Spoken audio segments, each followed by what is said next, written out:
Good morning students. Navankur digi lesson class में आपका स्वागत है। आज हम क्लास 12 सब्जेक्ट फिजिक्स की यूनिट इलेक्ट्रोस्टैटिक में आगे बढ़ते हैं। चलिए शुरू करते हैं। सबसे पहले संधारित्रों का संयोजन, कॉम्बिनेशन ऑफ कंडेंसर्स। संधारित्रों के संयोजन दो प्रकार के होते हैं। नंबर 1 श्रेणी संयोजन, सीरीज कॉम्बिनेशन। नंबर 2 समांतर संयोजन, पैरेलल कॉम्बिनेशन। तो सबसे पहले लेते हैं हम श्रेणी संयोजन यानी कि सीरीज कॉम्बिनेशन। इस संयोजन में प्रत्येक संधारित्र की सेकंड प्लेट को अगले संधारित्र की फर्स्ट प्लेट से जोड़ते जाते हैं तथा अंत में फर्स्ट कंडेंसर की फर्स्ट प्लेट को बैटरी के प्लस से तथा अंतिम कंडेंसर की सेकेंड प्लेट को बैटरी के नेगेटिव से कनेक्ट कर देते हैं। इस कॉम्बिनेशन में सभी संधारित्रों की प्लेटों पर चार्ज एक समान रहता है, लेकिन कंडेंसर्स की प्लेटों के मध्य विभवांतर कंडेंसर की धारिताओं के अनुसार बट जाता है, अलग अलग होता है। इसका व्यंजक निकालते हैं हम। यदि सभी कंडेंसर्स पर आवेश समान Q हो तथा प्लेटों के मध्य विभवांतर क्रमशः V1, V2, V3 हो तथा कंडेंसर्स की धारिताएं क्रमशः C1, C2, C3 हों, तो सूत्र Q इक्वल टू CV या V equal to Q upon C से V1 इक्वल टू होगा Q upon C, V2 equal to होगा Q upon C2, V3 equal to होगा Q अपॉन C3। यदि संयोजन का कुल पोटेंशियल डिफरेंस V हो तब V इक्वल टू होगा V1 plus V2 plus V3। इसे हम इक्वेशन नंबर 1 लेते हैं। अब हम V1, V2, V3 की वैल्यू रखते हैं, तब V इक्वल टू होगा Q upon C1 plus V2 Q upon C2 plus Q upon C3।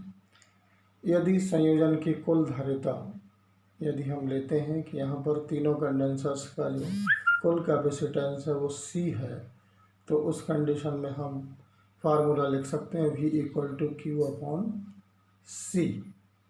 समीकरण नंबर 3, समीकरण 2 और 3 की तुलना करते हैं तो हमें प्राप्त होता है Q upon C equal to Q upon C1 plus Q upon C2 plus Q upon C3। इसको अगर हम सॉल्व करते हैं तो हमें प्राप्त होगा 1 upon C equal to 1 upon C1 plus 1 upon C2 plus 1 upon C3। अर्थात श्रेणी क्रम में जुड़े संधारित्रों की तुल्य धारिता का व्युत्क्रम प्रत्येक संधारित्र की धारिता के व्युत्क्रमों के योग के बराबर होता है। इस संयोजन के द्वारा उच्च विभव को अनेक संधारित्रों पर विभाजित किया जा सकता है। इस प्रकार हम श्रेणी संयोजन को समझ सकते हैं। आगे लेते हैं हम दूसरा संयोजन, संधारित्रों का समांतर संयोजन। इस संयोजन में सभी संधारित्रों की पहली प्लेट को बिंदु A पर जोड़ा जाता है तथा दूसरी प्लेट को बिंदु B पर जोड़ते हैं। पहली प्लेट बिंदु A पर प्लस Q आवेश दिया जाता है तथा दूसरी प्लेट B को पृथ्वी से जोड़ देते हैं। इस कॉम्बिनेशन में संधारित्र की प्लेटों पर आवेश संधारित्र की धारिताओं के अनुसार अलग अलग होता है, तो लेकिन सभी प्लेटों के मध्य विभवांतर बिंदु A और B के बीच विभवांतर V के समान होता है। अर्थात सभी प्लेटों के मध्य विभवांतर एक समान होता है। चित्र में 3 संधारित्रों का समांतर संयोजन प्रदर्शित है। माना कि प्रथम, द्वितीय और तृतीय संधारित्रों की धारिताएं क्रमशः C1, C2, C3 हैं। इन पर आवेश क्रमशः Q1, Q2 तथा Q3 हैं। यदि सभी संधारित्रों की प्लेटों के मध्य विभवांतर भी हो तब Q इक्वल टू CV से Q1 इक्वल टू होगा C1V, Q2 इक्वल टू होगा C2V, Q3 इक्वल टू होगा C3V। यदि कुल आवेश Q हो तो Q equal to Q1 plus Q2 plus Q3। Equation number 1।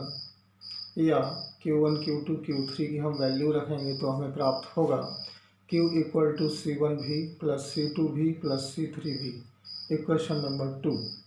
यदि संयोजन की कुल धारिता C हो तब Q इक्वल टू होगा CV। Equation number 3। अब हम इक्वेशन 2 और 3 को कंपेयर करते हैं तो हमें एक संबंध मिलता है CV equal to C1V plus C2V plus C3V। इसको सॉल्व करते हैं तो हमें रिजल्ट मिलता है C equal to C1 plus C2 plus C3, अर्थात समांतर संयोजन में कुल धारिता प्रत्येक संधारित्र की धारिताओं के योग के बराबर होती है। इस संयोजन के द्वारा समान विभव पर उच्च धारिता प्राप्त की जा सकती है। इस संयोजन का उपयोग उच्च धारिता प्राप्त करने के लिए किया जाता है। इसके बाद हम पढ़ते हैं आवेशित चालक की ऊर्जा, energy of a charged conductor. किसी चालक को आवेशित करने में जो कार्य किया जाता है उसे चालक की ऊर्जा या चालक की पोटेंशियल एनर्जी, स्थितिज ऊर्जा कहते हैं। इसका व्यंजक निकालने के लिए हम सपोज करते हैं कि किसी चालक को कैपिटल Q आवेश देना है। इस आवेश को हम विभाजित करके छोटे छोटे भागों में विभाजित करके Q आवेश को देने में किए गए कार्य की गणना करते हैं। अब यदि इन आवेश विभाजित आवेशों को एक एक करके अनंत से चालक के पृष्ठ पर लाएं तो चालक का विभव बढ़ने लगेगा। प्रारंभ में जब चालक पर आवेश शून्य है तो उसका विभव भी शून्य होगा और अंत में जब चालक पर कुल आवेश Q होगा तो उसका विभव भी बढ़कर भी हो जाएगा। इस प्रकार हम मान सकते हैं कि इस पूर्ण क्रिया में चालक का जो औसत विभव होगा, एवरेज पोटेंशियल होगा, वो होगा 0 plus V/2 equal to V/2। लेकिन परिभाषा के अनुसार किसी चालक का विभव एकांक धन आवेश को अनंत से चालक तक लाने में किए गए कार्य के बराबर होता है। अतः किसी चालक को Q आवेश देने में किया गया कार्य W इक्वल टू आवेश इंटू माध्य विभव Q इंटू V/2 या QV/2। यह किया गया कार्य ही आवेशित चालक में स्थितिज ऊर्जा के रूप में संचित रहता है। अतः चालक की स्थितिज ऊर्जा होगी U equal to half QV। चूँकि Q इक्वल टू CV होता है तो यहाँ पर हम वैल्यू रखेंगे Q के प्लेस पे तो हाफ CV स्क्वायर मिलेगा और half Q square upon C। इस प्रकार पोटेंशियल एनर्जी के हमें 3 फार्मूले प्राप्त हो जाते हैं। आपस में संबंधित दो आवेशित चालकों चालकों को जोड़ने पर आवेशों का पुनर्वितरण या ऊर्जा का वितरण, इसको निकालने के लिए हम सबसे पहले डायग्राम पर जाते हैं। माना कि यहाँ पर A और B दो चालक हैं। पहले चालक का विभव V1 है तथा इस पर आवेश चार्ज Q1 है, इसकी कैपेसिटी C1 है तथा दूसरे चालक का जो पोटेंशियल है वो V2 है, इस पर चार्ज Q2 है तथा इसकी कैपेसिटी C2 है। तो फार्मूले से पहले चालक पर जोड़ने से पहले जो चार्ज होगा वो होगा Q1 इक्वल टू C1V1 तथा दूसरे चालक पर जो चार्ज होगा वो होगा Q2 इक्वल टू C2V2 तथा पहले चालक पर जो पोटेंशियल होगा V1 इक्वल टू होगा Q1/C1 तथा दूसरे चालक पर पोटेंशियल होगा V2 इक्वल टू Q2/C2। जोड़ने के बाद आवेशों का प्रवाह एक चालक से दूसरे चालक की ओर जब तक होता है जब तक कि दोनों चालकों का विभव समान नहीं हो जाता है। इस प्रकार जोड़ने के बाद जो कुल चार्ज होगा वो होगा Q equal to Q1 plus Q2 तथा जो कुल धारिता है या टोटल कैपेसिटी है वो होगी C equal to C1 plus C2। इस प्रकार यहाँ पर उभयनिष्ठ विभव अगर भी है तो वो होगा कुल आवेश बटे संयुक्त धारिता यानी कि Q/C। V इक्वल टू हो जाएगा Q की वैल्यू रखेंगे Q1 प्लस Q2 और C की वैल्यू रखेंगे C1 प्लस C2। इसमें हम आगे वैल्यूज़ रखेंगे Q1 और Q2 की, तो हमें जो कॉमन पोटेंशियल है उभयनिष्ठ विभव है उसका फार्मूला मिल जाएगा V equal to C1V1 plus C2V2 upon C1 plus C2।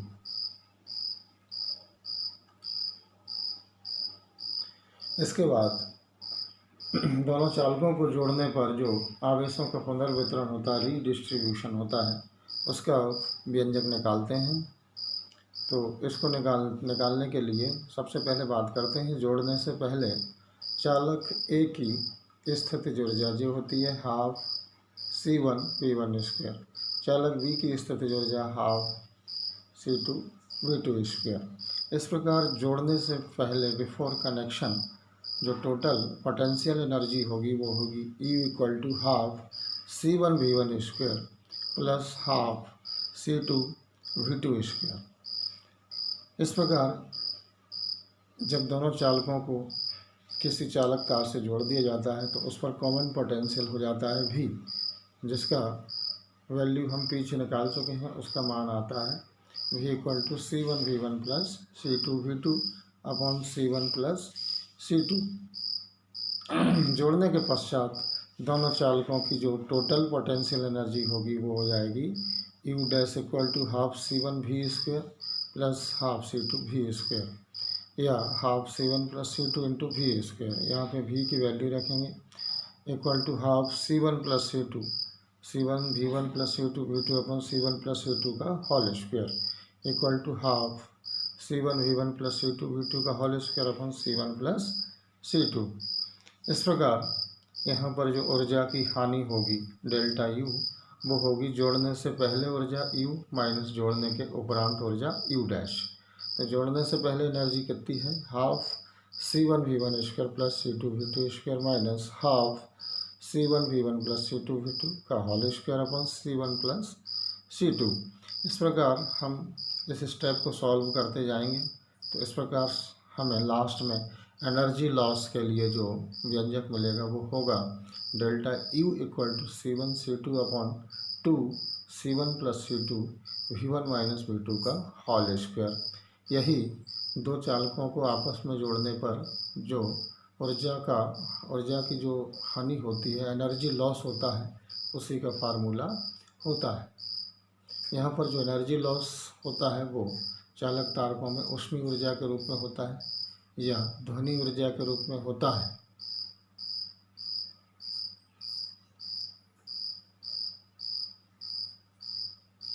इसके बाद हम पढ़ते हैं वान डी ग्राफ जनरेटर। वान डी ग्राफ जनरेटर, सबसे पहले बात करते हैं कि वान डी ग्राफ जनरेटर क्या होता है।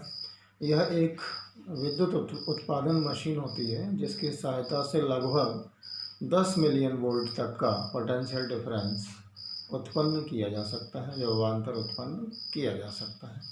इसका जो प्रिंसिपल है सिद्धांत, इसका कार्य सिद्धांत निम्नलिखित 3 तथ्यों पर आधारित होता है। नंबर 1, हम जानते हैं गोली चालक की धारिता होती है C equal to 4 pi epsilon naught R। अतः अधिक धारिता के लिए गोली चालक की त्रिज्या कैपिटल R अधिक ली जाती है वान डी ग्राफ जनरेटर में। सेकंड, चालक के नुकीले बिंदुओं के पास विद्युत क्षेत्र अन्य स्थानों की अपेक्षा अधिक तीव्र होता है। हम जानते हैं कि नुकीले सिरों पर जो पृष्ठीय आवेश घनत्व है वो किसी अन्य स्थान की तुलना में बहुत अधिक होता है। इस प्रकार चालक के नुकीले बिंदुओं के पास विद्युत क्षेत्र अन्य स्थानों की अपेक्षा बहुत अधिक होता है, उसकी इंटेंसिटी अधिक होती है।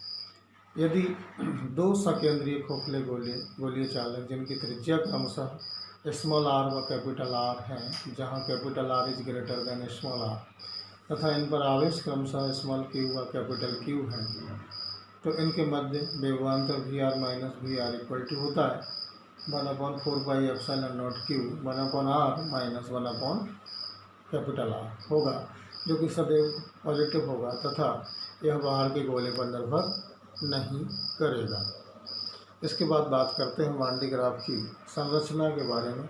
इसमें एक बहुत बड़ा लगभग 5 मीटर व्यास का खोखला धात्विक चिकना गोला S होता है, जो विद्युत रोधी स्तंभों P पर रखा रहता है। प्रत्येक स्तंभ की ऊंचाई लगभग 15 मीटर होती है। रबर या रेशम का बेल्ट घुर्नियों पुलिस P1 व P2 से होकर गुजरता है। P1 को मोटर की सहायता से घुमाया जाता है। A तथा H इसमें नुकीले चालक हैं जो क्रमशः नीचे तथा ऊपर बेल्ट बी के समीप जुड़े रहते हैं। चालक ए को उच्च विभव बैटरी के धन सिरे से जोड़कर लगभग 10,000 वोल्ट के धन विभव पर रखा जाता है, जिसे फॉर चालक या स्प्रे कंडक्टर कहते हैं। चालक एच को गोले एस से जोड़ दिया जाता है। इसके बाद बात करते हैं वान डे ग्राफ की वर्किंग प्रोसेस के बाद। कार्य विधि: चालक ए को उच्च बैटरी की सहायता से पृथ्वी के सापेक्ष उच्च धनात्मक विभव पर रखते हैं। जब बेल्ट बी घिरनी P1 से तीर की दिशा में ऊपर की ओर चालक ए की नोक के पास से गुजरती है तो यह धनावेशित हो जाती है। धनावेशित बेल्ट ऊपर जाकर एच की नोक के पास से गुजरती है, जिसका संबंध धातु के गोले एस से होता है, तो प्रेरण के कारण एच पर ऋणावेश और गोले एस पर धनावेश उत्पन्न हो जाता है। नोक एच के ऋणावेश के कारण इसके आसपास अत्यंत तीव्र विद्युत क्षेत्र उत्पन्न हो जाता है, जिससे इस स्थान की वायु का आयोनाइजेशन आयनीकरण हो जाता है। आयनीकरण के फलस्वरूप उत्पन्न ऋणावेश पेटी बी के धनावेश को निष्फल कर देते हैं। इस प्रकार पेटी बी घिरनी P2 पर से गुजरने से पूर्व ही आवेश रहित हो जाती है और बेल्ट बी पुनः घूमकर नीचे के स्प्रे कंडक्टर के पास आता है। यहाँ से उसे फिर से पॉजिटिव आवेश मिलता है, जिससे उसका विभव पृथ्वी के सापेक्ष बहुत अधिक हो जाता है। इस प्रकार गोले एस का विभव बढ़ता जाता है और वो पृथ्वी के सापेक्ष बहुत अधिक हो जाता है। गोले से इलेक्ट्रिक डिस्चार्ज को रोकने के लिए संपूर्ण उपकरण को लोहे के एक बहुत बड़े पोस्ट में ब्लॉक में बंद रखते हैं। पोस्ट के अंदर लगभग 15 वायुमंडलीय दाब पर वायु भर दी जाती है। वान डे ग्राफ जनरेटर का उपयोग इसके द्वारा प्राप्त उच्च विभव द्वारा आवेशित कणों जैसे धनावेशित कणों जैसे प्रोटॉन, अल्फा कण आदि को एक्सेलरेट किया जाता है, त्वरित किया जाता है।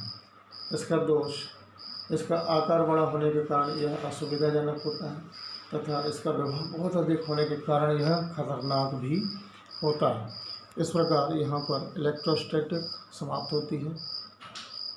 आगे हम दूसरी यूनिट पढ़ेंगे। Thank you very much. आगे हम दूसरी यूनिट शुरू करेंगे। Thank you.